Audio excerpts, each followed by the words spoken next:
The 30th of January, 1933. Adolf Hitler becomes Chancellor of Germany and moves quickly to turn the country into a one-party dictatorship. To achieve his goals, the Führer also relies on terror. Soon, tens of thousands of young jobless Nazi men put on the brown shirts and high leather boots and take to the streets to beat up and even kill some opponents of the new regime. Mere fear pressures into silence other Germans who do not support the Nazis. In March 1933, less than 2 months after Hitler became the Chancellor, the Nazis established the first regular concentration camp, Dachau. Out of over 200,000 people who will be imprisoned in Dachau and its numerous subsidiary camps during its 12-year existence between 1933 and 1945, nearly 42,000 people will be murdered. The brutal treatment of prisoners in the camp is not carried out solely by the SS personnel, but also individuals known as kapos.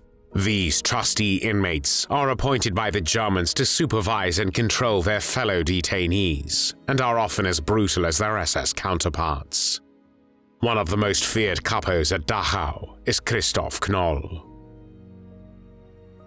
Christof Ludwig Knoll was born on the 20th of April 1895 in what was then the German Empire. The Weimar Republic, Germany's experiment with democracy, which lasted from the end of the imperial period in November 1918, came to an end after the Nazis came into power in January 1933 and established a dictatorship. As soon as the Nazi Party rose to power, both inside and outside Germany, its leaders began targeting communists such as Christof Knoll. As early as 1933, before the Nazi regime had made any significant moves against Jews or the disabled, German communists were detained in mass arrests and tortured. Communism was antithetical to Nazism because communism prioritized class above nation and race. However, in the Nazi imagination, communism was recast as Judeo-Bolshevism, which claims that communism was a Jewish plot designed at German expense. Judeo-Bolshevism's threat was emphasized by Germany's proximity to the Soviet Union and competing Nazi-Soviet territorial ambitions in Eastern Europe. The existence of a communist state so close to Germany was not merely a political threat, but also an existential racial and ideological threat. For Nazis, both Jews and communists were made worse by their supposed identification with one another. On the 22nd of March 1933, the first Nazi concentration camp opened at Dachau, which was located on the grounds of an abandoned munitions factory near the northeastern part of the town of Dachau, about 10 miles northwest of Munich in southern Germany. The camp held political prisoners, and they were all communists. From September 1933, among the communists interned at Dachau was Christof Knoll. He stayed in the Dachau concentration camp until August 1942, and again from March 1943 until liberation. Knoll, a divorced father of 2 children, was initially deployed as a prisoner tailor, but he was chosen as a Kapo and between 1938 and 1939 worked as an overseeing prisoner in the plantation where medicinal herbs were planted. Some of the prisoners were picked up for special functions, in particular the camp block and room elders, the kapos of the work details, and prisoners who worked in the infirmary. They were in a difficult position.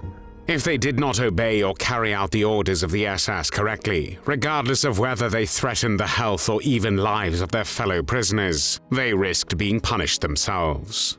The existence and the responsibilities of kapos was explained by Heinrich Himmler in a speech before the army generals in 1944, when he said, "These approximately 40,000 German political and professional criminals is my non-commissioned officer corps for the entire population. We have so-called kapos assigned here. One of them is responsible for overseeing 30, 40, over 100 other prisoners. From the moment that he becomes a kapo, he no longer sleeps together with them. He is responsible for seeing that the work goals are met, that no sabotage occurs, that they are clean, and that the beds are made well. He has to push his men on." As soon as we are dissatisfied with him, he ceases to be a Kapo. He again sleeps with the rest of his men. He knows that he will be beaten to death by them on the first night. Unlike in other concentration camps, in Dachau, most special functions were in the hands of political prisoners from Germany and Austria. Knoll was chosen for this role as he was one of them, and he performed his duties to the satisfaction of his SS superiors. Knoll later explained that the inmates were told at their first lecture the following: "You are in a concentration camp. A concentration camp is no jail, is no penitentiary, and it certainly isn't a vacation camp. Here, there is martial law. The smallest SS man, no matter how young and irresponsible he is your superior, and every order of such a man is to be obeyed." After the Second World War began, on the 1st of September 1939, living conditions for the prisoners in the Dachau concentration camp drastically worsened. The murderous working conditions, the insufficient rations, and a lack of hygiene facilities in the camp led to a soaring death rate. From 1940, more and more prisoners were transported to the Dachau concentration camp from countries occupied by the German armed forces. In 1940 and 1941, Knoll also served as a block elder in the Jewish prisoners' barracks and in the penal block, and he was feared for his brutality and violence.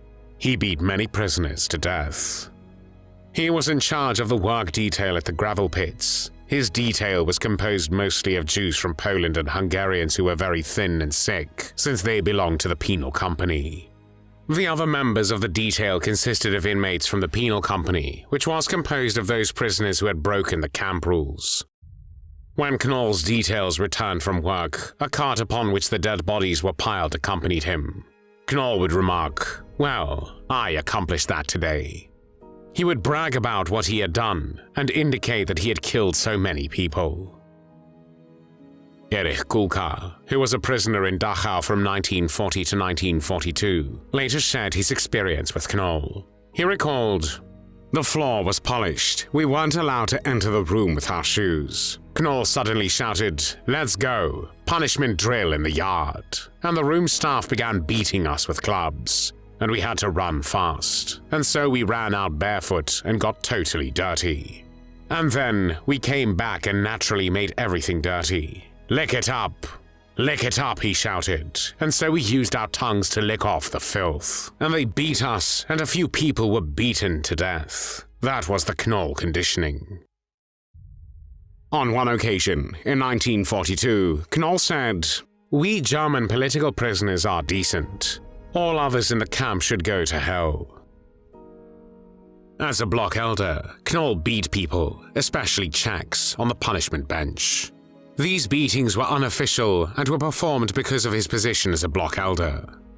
As he led prisoners to the hospital, he would often beat them, and at the hospital he often struck the patients.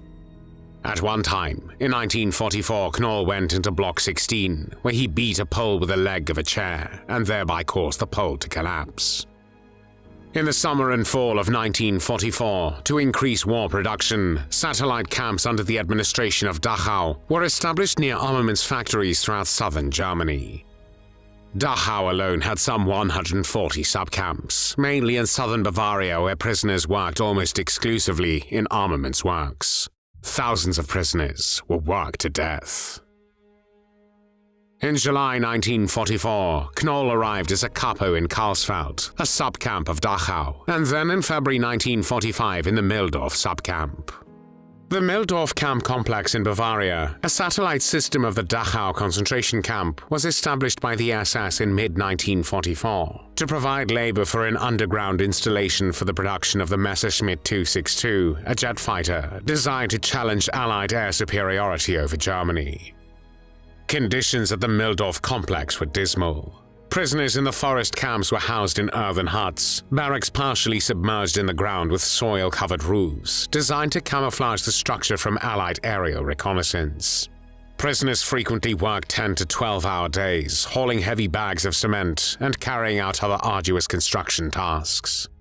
At Mühldorf as well, Knoll continued mistreating the prisoners.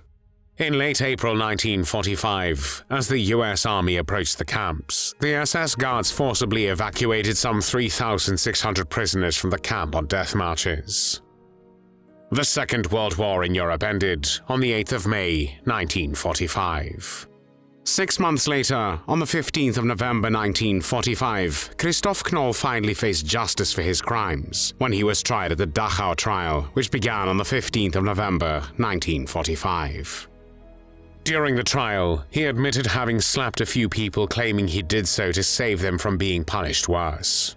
He said he would slap them because rules were broken, as in the case of one man who threw slop at him, or another who did not get out of bed, or some who did not report to work. He also admitted using a rubber hose where it was needed, as he described it. A former inmate named Wykhoff stated that Christof Knoll was known as a hangman, and it was common knowledge that he had killed Jews in Dachau. On the 13th of December 1945, the American military tribunal sentenced Christof Knoll to death by hanging. A large number of serious acts of abuse and the killing of prisoners by Knoll were taken into account in the verdict.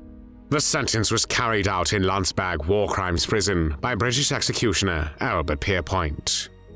When Knoll was executed by hanging on the 29th of May 1946, he was 51 years old.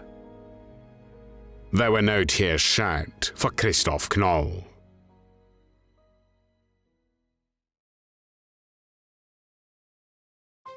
Thanks for watching the World History Channel. Be sure to like and subscribe, and click the bell notification icon so you don't miss our next episodes. We thank you, and we'll see you next time on the channel.